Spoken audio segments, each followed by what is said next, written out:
저는 오늘 숨을 바위가 되소서라는 제목으로 함께 말씀을 나누도록 하겠습니다. 이제 우리의 주변을 보면 자연재해들이 많이 일어나고 있습니다. 자연재해들이 일어날 때마다 사람들은 어떤 사람은 너무 안일하게 대처를 하는 사람도 있고 또 어떤 사람은 너무 과하게 대처하는 사람들이 있습니다. 자연재해로부터 안전하게 피할 곳이 필요합니다. 또한 마찬가지로 우리들의 삶에 예상하지 못했던 위급한 일을 당하게 되기도 합니다. 또 원치 않게 미움이나 어떤 비방을 당하기 때문에 그때에도 역시 우리는 피할 곳이 필요합니다. 여러분들은 피할 수 있는 곳을 알고 계신가요? 오늘 말씀은 우리에게 피할 곳이 어디에 있는지를 말씀하고 있습니다. 오늘 말씀을 통해서 우리의 삶 속에서 일어나는 그 모든 어려움 속에서 우리가 피할 곳이 어디인지를 함께 깨닫게 되기를 주님의 이름으로 축복합니다. 오늘 말씀을 보면 시인이 수치를 당하고 있습니다. 그래서 그 시인에게는 수치를 피할 곳이 필요했습니다. 여러분, 수치를 당하는 이 시인이 피할 수 있는 곳은 어디이겠습니까? 오늘 1절 말씀을 보면 시인이 고백합니다. 여호와여, 내가 주께 피하오니 내가 영원히 수치를 당하게 하지 마소서라고 기도합니다. 하나님, 내가 주님께로, 내가 주님 안으로 피하오니 더 이상 수치를 당하지 않게 해달라는 기도입니다. 수치를 당한 시인이 의지하고 또 그가 피하는 대상은 다름이 아닌 하나님이심을 우리가 알 수 있습니다. 왜냐하면 하나님은 언제든지 우리가 피하고 우리가 도움을 요청할 때마다 우리를 사랑으로 보듬어 주시고 또 우리를 사랑으로 보호해 주시는 하나님이시기 때문에 그렇습니다. 오늘 시편 말씀은 수치를 당하고 있는 이 시인이 누구인지를 정확하게 밝히고 있지 않습니다. 그러나 학자들이 추측해 볼 때 이 시편 말씀은 다윗이 아들 압살롬을 피하면서 또는 아도니아의 반란을 피하면서 쓴 시로 추측하고 있습니다. 다윗은 어떤 수치를 당했는지 정확히 알 수 없습니다. 하지만 오늘 말씀 4절 말씀에 보면 시인이 다윗이 이렇게 기도합니다. 악인의 손에서 피하게 해달라고 기도하는 것을 통해서 우리는 짐작해 볼 수 있습니다. 악인들, 곧 불의한 자들이 시인을 잡으려는 그러한 상황입니다. 또한 13절 말씀을 보면 악인들은 시인을 향해서 이야기합니다. 저를 따라잡으라, 건질 자가 없다라고 그렇게 이야기를 하고 있습니다. 즉 지금 시인은 도간에 든 쥐와 같은 신세입니다. 아들의 반란을 피해서 도망가는 이 다윗, 얼마나 위급한 상황입니까? 사방의 적에게 노출된 시인, 급하게 어디로든지 몸을 숨겨야 하는 그러한 상황입니다. 그의 몸과 그의 마음이 안전한 곳으로 피할 수 있어야 합니다. 아주 급한 상황인데 피할 곳이 어디인지를 그는 알고 있습니다. 한번 여러분 생각해 보십시오. 자식 때문에 도망가야 하는 아버지 다윗의 심정이 여러분 헤아려지십니까? 어디로 가야 할지 안전한 곳이 없는 그러한 신세였습니다. 그런데 그의 몸은 아주 급하고 초조한 상황이지만 그의 마음은 평안합니다. 왜 그럴까요? 시인의 몸은 수치를 당하고 있지만 시인의 마음은 이미 주님께로 피해 있기 때문에 그의 마음은 평안합니다. 시인의 마음이 이미 주님 안에 있기 때문입니다. 주께로 피한 이 시인의 마음에는 신뢰와 소망이 있습니다. 시인의 믿음과 소망처럼 하나님은 수치를 당하는 모든 백성들의 피난처가 되시는 줄 믿습니다. 수치를 당하게 되고 위급한 일을 당할 때 우리의 몸을 기댈 곳이 없습니다.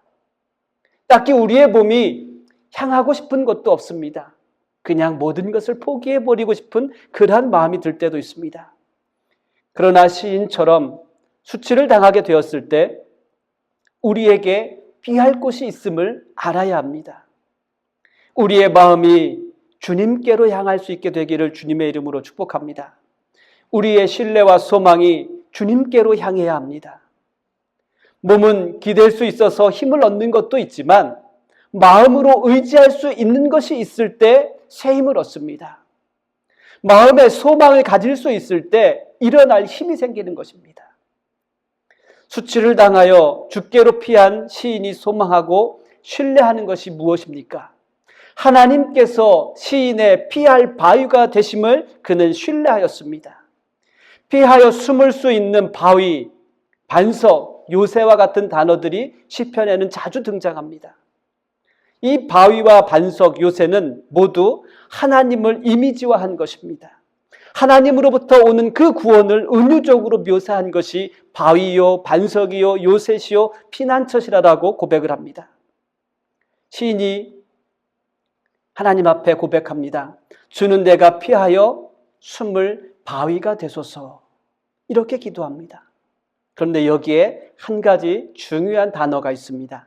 항상이라는 단어를 한번 여러분 잘 생각해 보십시오.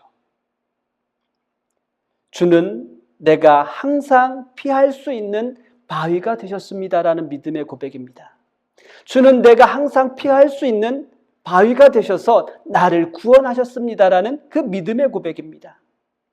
실제로 다윗은 사울을 피해서 엔게디 광야에서 지냈던 그러한 경험이 있습니다. 하나님은 변함없이 수치를 당하고 있는 다윗을 구원하셨습니다.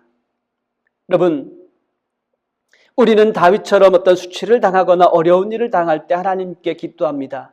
하나님께서 내가 숨을 수 있는 바위가 되소서라고 기도합니다. 그러나 우리가 기대하는 것은 내가 있는 이곳에서 바위가 솟아오르든지 아니면 바위가 어디서 굴러와서 나를 지켜달라고 기도를 합니다. 그러나 여러분 한번 바위가 주는 이미지를 잘 생각해 보십시오. 바위는 언제든지 있는 그곳에 있습니다. 이처럼 우리가 피할 바위는 항상 있는 곳에 있습니다. 우리가 피하기 위해서 그 바위로 가야지 바위가 내게로 굴러와서 나를 보호하고 나를 지켜주는 것이 아닙니다.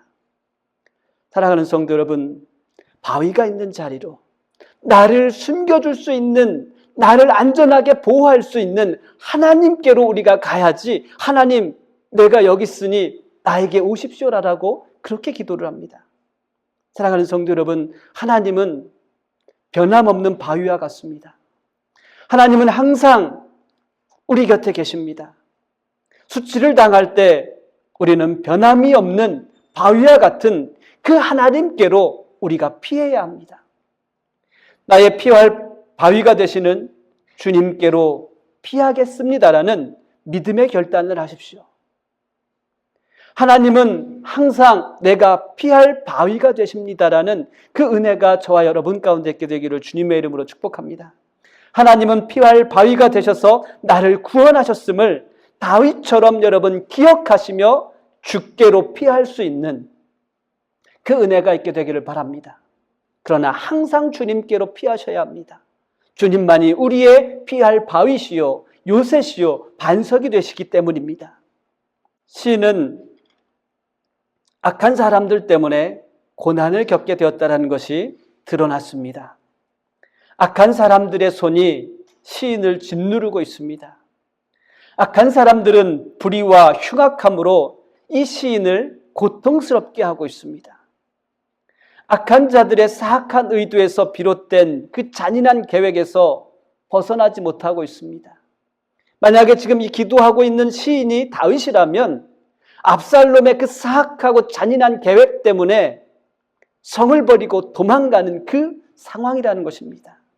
그 계획에서 어떻게 벗어날 수 있겠습니까?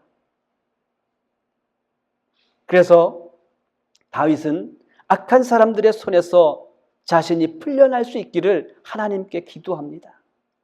사악한 올무에 걸렸지만 다윗에게는 한결같은 소망이 있었습니다. 한결같은 그 소망은 어릴 때부터 그가 신뢰하고 있었던 것입니다. 어릴 때부터 경험했던 구원은 그의 변함없는 소망이었습니다. 어렸을 때부터 의지했던 주님을 변함없이 의지하려는 믿음의 고백과 결단입니다. 어렸을 때부터 지켜주셨던 것처럼 지금도 변함없이 지켜주실 것을 신뢰하는 믿음이 바로 이 고백입니다. 어렸을 때부터 소망을 주셨던 것처럼 변함없이 소망을 주실 것에 대한 믿음의 결단입니다. 어릴 때부터 이 어리다라는 것을 신체적인 연령으로 이해할 수도 있습니다. 그러나 저는 믿음의 모습으로 한번 생각해 보았습니다. 내 믿음이 어렸을 때, 아니면 내 믿음이 연약했을 때, 내가 막 믿음을 갖게 됐을 때부터 라는 것으로 이해해 보게 되었습니다. 하나님은 내가 연약한 믿음을 갖고 있을 때에도 변함없이 의지할 수 있는 하나님이셨습니다. 내가 막 믿음 생활을 시작했을 때부터 내가 의지할 수 있는 하나님이셨습니다. 하나님은 늘 변함없는 소망을 우리에게 주십니다. 내가 연약했을 때, 내가 어렸을 때에도 하나님은 우리에게 믿음을 주시고 또 그 하나님을 의지할 수 있는 은혜를 주시는 하나님이신 줄 믿습니다. 하나님은 시인에게 소망이 되시며 하나님을 신뢰할 수 있게 하셨습니다. 어릴 때부터 하나님을 신뢰하며 하나님을 의지할 수 있도록 그렇게 은혜를 베푸셨습니다. 시인이 고백합니다. 하나님께서 내 어미의 배에서부터 나를 택하셨기 때문에 내가 어렸을 때부터, 내가 연약했을 때부터 하나님을 의지하고 하나님께서 주시는 그 소망을 신뢰할 수 있었습니다라는 그 고백을 합니다. 하나님이 내 어미의 배에 있는 나를 택하셨습니다. 그리고 하나님을 의지하게 하셨습니다. 모태에서부터 하나님을 의지할 수밖에 없도록 하나님께서 택하신 결과입니다라는 그 고백입니다. 그가 그의 의지와 선택으로 만든 결과가 아니라 하나님께서 택하셨다라는 것을 강조합니다. 내가 하나님을 택한 것이 아니라, 내가 하나님을 의지하려고 하나님께로 나온 것이 아니라 하나님께서 나를 택하셔서 하나님을 의지할 수밖에 없게 하셨습니다라는 그 믿음의 고백입니다. 자신이 어렸을 때부터 하나님을 신뢰하고 하나님을 의지한 그 공로를 자랑하거나 그 공로 때문에, 그 공로를 봐서 하나님이 시인에게 소망을 주신 것이 아니라 하나님께서 나를 붙들고 계셨습니다. 내가 출생하기 전부터 내 어미의 뱃속에 있을 때부터 하나님께서 나를 붙들고 계셨습니다. 나를 붙들고 계셨음을 하나님께 감사하는 것입니다. 여러분 한번 생각해 보십시오. 어머니의 뱃속에 있는 아이가 스스로 결정할 수 있는 것이 있습니까?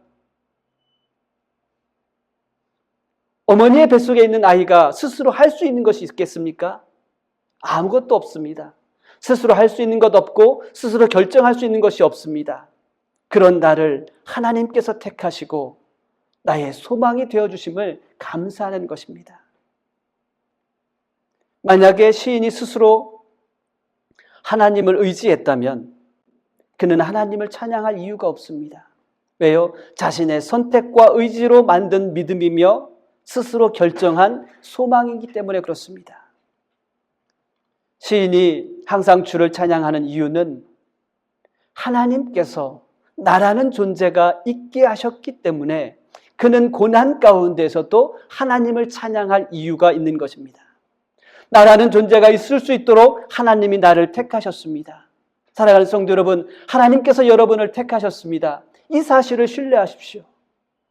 택하다라는 단어에는 끊다라는 의미가 있습니다. 끊다, 자르다. 모태에 있는 어미의 뱃속에 있는 아이가 어머니와 연결되어 있는 게 있죠. 이게 뭐죠? 탯줄로 연결되어 있습니다. 그래서 아이를 출산하면 반드시 해야 하는 일이 있습니다. 무엇을 해야 되죠? 어머니와 아이가 연결되어 있는 그 탯줄을 잘라야 합니다. 택하다라는 의미가 바로 그 의미입니다. 하나님께서 택하셨다는 의미는 하나님께서 내 탯줄을 자르셨다라는 의미입니다. 즉 하나님께서 내 탯줄을 자르신 것은 하나님의 일하심이며 하나님께서 역사하신 것입니다. 하나님께서 모태에서부터 나를 택하신 것은 하나님의 주권 아래 있음을 고백하는 그 믿음입니다. 사랑하는 성도 여러분, 하나님께서는 나라는 존재가 있을 수 있도록 내 탯줄을 자르신 분이십니다. 하나님은 있는 존재 중에서 골라서 선택한 것이 아니라 나를 존재할 수 있도록 내 탯줄을 자르신 분이 하나님이십니다. 여러분들이 하나님을 신뢰하며 여러분들에게 소망이 되시기 위해서 하나님께서 여러분의 탯줄을 자르시고 여러분을 택하셨습니다. 하나님의 주권과 역사하심 속에서 나라는 존재가 지금 존재할 수 있도록 하나님께서 그렇게 택하신 줄 믿습니다. 하나님께서 나라는 존재의 탯줄을 자르셨기 때문에 이 나를 기억하시고 찾아내셔서 하나님의 자녀로 있게 하신 줄 믿습니다. 그리고 피할 바위가 되셔서 모든 수치를 당하지 않도록 우리를 구원하시는 하나님이심을 여러분 신뢰하십시오. 나라는 존재는 그냥 어느 날 생긴 존재가 아닙니다. 내 탯줄을 자르셔서 나라는 존재를 있게 하셨습니다. 여러분, 그것이 하나님의 택하심입니다. 이미 낳아놓은 아이들 가운데 하나님께서 택하신 것이 아니라 어머니의 모태에서부터 나를 붙들고 계시다가 이 땅에 나올 수 있도록 내 탯줄을 자르시고 우리에게 소망을 주시기 위해서 우리에게 믿음을 주시고 또 우리의 피할 바위가 되시는 그 하나님을 여러분 신뢰할 수 있게 되기를 주님의 이름으로 축복합니다. 시인은 지금 수치를 당하고 있습니다. 하지만 그의 마음은 하나님을 향한 신뢰와 소망으로 가득합니다. 왜냐하면 하나님께서 그를 택하셨음을 신뢰하고 있기 때문입니다. 하나님을 신뢰하지만 여전히 이해할 수 없는 일들이 일어나고 있습니다. 늘 변하지 않는 한 소망을 품어도 해결의 실마리를 찾을 수 없는 일들이 일어나고 있습니다. 하나님의 택하심을 의심하지 않았음에도 불구하고 하나님의 택하심을 부정하고 조롱하는 일들이 지금 일어나고 있습니다. 이미 시인이 고백한 것처럼 악한 자들의 손이 불의하고 잔인하게 시인을 향해서 뻗쳐오고 있습니다. 7절 말씀처럼 자신은 무리에게 이미 이상한 징조가 되어버리는 이해할 수 없는 상황이 일어나고 있습니다. 자신의 의도와는 전혀 상관없이 사람들에게 오해를 받고 있습니다. 하루아침에 사람들에게 욕바지가 되어버렸습니다. 하나님께서 자신을 심판하셨다는 소문이 걷잡을 수 없이 퍼져가고 있습니다. 사무엘하 15장 16장 말씀에 보면 다윗이 압살롬을 피해서 도망갈 때 그 모습을 기록하고 있습니다. 백성들의 민심이 순식간에 압살롬으로 바뀌게 되었습니다. 다윗은 압살롬을 피해 성을 떠날 때 시므이라는 사람은 다윗을 향해서 욕을 하고 조롱했습니다. 신뢰와 소망만으로는 이 문제의 해결의 실마리를 찾을 수 없을 것 같아 보입니다. 그런데 이 시인은 이 사태 속에서 지금 무엇을 하고 있는지 여러분 보이십니까? 이상한 소문이 그에게 향하고 수치를 피할 수 없는 상황 속에서도 그는 여전히 피난처가 되시는 하나님을 신뢰하고 있습니다. 그는 하나님의 택하심을 더 또렷하게 바라보고 있습니다. 하나님께서 내 탯줄을 자르신 것을 기억해내려고 몸부림치고 있습니다. 그리고 그는 하나님을 찬양합니다. 이상한 징조, 헛소문, 그 헛소문으로 인해서 수치를 당하고 있는 그 순간에도 하나님을 향한 신뢰를 갖고 하나님을 찬양합니다. 사람들의 저주와 조롱 속에서도 하나님께 영광 돌릴 수 있게 되기를 그는 간절히 기도하고 있습니다. 이상한 징조 때문에 수치를 당하여서 늙고 쇠약해졌을지라도 내가 어릴 때부터 신뢰했던 주님을 끝까지 신뢰할 수 있게 되기를 그렇게 기도하고 있습니다. 왜냐하면 하나님은 늙고 쇠약해졌어도 그를 버리지 아니하시고 떠나지 않을 것을 그는 믿고 있기 때문입니다. 사람은 이상한 소문이 퍼지고 부끄러운 일을 당하면 몸도 지치고 마음도 지치고 힘이 빠지게 되어 있습니다. 그러나 하나님은 택하신 여러분을 떠나지 아니하시고 버리지 않으십니다. 몸과 마음이 지치고 힘이 빠지지만 힘을 내어서 하나님을 찬양할 수 있기를 주님의 이름으로 축복합니다. 찬양을 할 수 있을 힘조차 없다면 찬양을 들으십시오. 말씀을 들으십시오. 그것 또한 방법입니다. 여러분, 한번 또 우리가 생각해 볼 것이 있습니다. 우리의 모든 수치를 벗겨주신 예수님. 예수님은 십자가에 달리시는 수치를 당하셨습니다. 온갖 저주와 조롱 속에서도 하나님의 영광을 위해서 인내하셨습니다. 온갖 저주와 조롱 속에서 우리 주님은 한없이 쇠약해지셨습니다. 십자가에 달리셨야만 했던 예수님은 아무도 건질 수 있는 자가 없었습니다. 십자가에서 버림받으셨던 주님은 자신을 못 박는 무지한 백성들의 죄를 용서해 주시는 그런 기도를 십자가에서 하셨습니다. 수치를 당하고 있는 가운데, 몹시 쇠약해진 그 가운데 주님께서 하신 것은 무지한 백성들이 하나님의 아들을 못 박는 그 순간에 하나님, 저들이 하는 일을 알지 못합니다. 하나님이 하시는 일을 알지 못합니다. 저들을 용서하여 주옵소서라고 그렇게 기도하셨습니다. 그리고 마지막으로 자신의 영혼을 아버지의 손에 부탁하셨습니다. 예수님은 수치를 당하며 쇠약해지기를 주저하지 않으시고 하나님의 뜻을 다 이루시고 하나님께 영광을 돌리셨습니다. 우리가 커야, 힘이 세야 하나님께 영광을 돌리는 것, 한번 우리가 생각해 보아야 할 부분입니다. 무엇이 진실하게 하나님께 영광을 돌릴 수 있는 것인가? 사랑하는 성도 여러분, 하나님께서 나를 택하셨고 또 하나님께서 나를 택하셨음을 여러분 신뢰하며 수치를 당할 때에도 이미 십자가에서 수치와 조롱을 당하셨던 그 예수님을 기억할 수 있는 믿음의 삶이 되시기를 주님의 이름으로 축복합니다. 우리가 수치와 조롱을 당하셨던 그 예수님을 기억하며 우리가 찬양과 기도에 힘쓸 수 있는 삶이 되어야 하겠습니다. 찬양과 기도에 힘쓸 때 여러분들의 마음에 신실한 소망이 넘치게 될 줄 믿습니다. 나를 택하신 분이 나의 주인이심을 고백할 때 우리의 마음 가운데 있는 그 소망이 변치 않게 될 줄 믿습니다. 나를 결코 떠나지 않으시고 버리지 않으시는 그 하나님을 찬양하며 하나님께 영광 돌릴 수 있는 귀한 믿음의 한 주간이 되시기를 주님의 이름으로 축복합니다.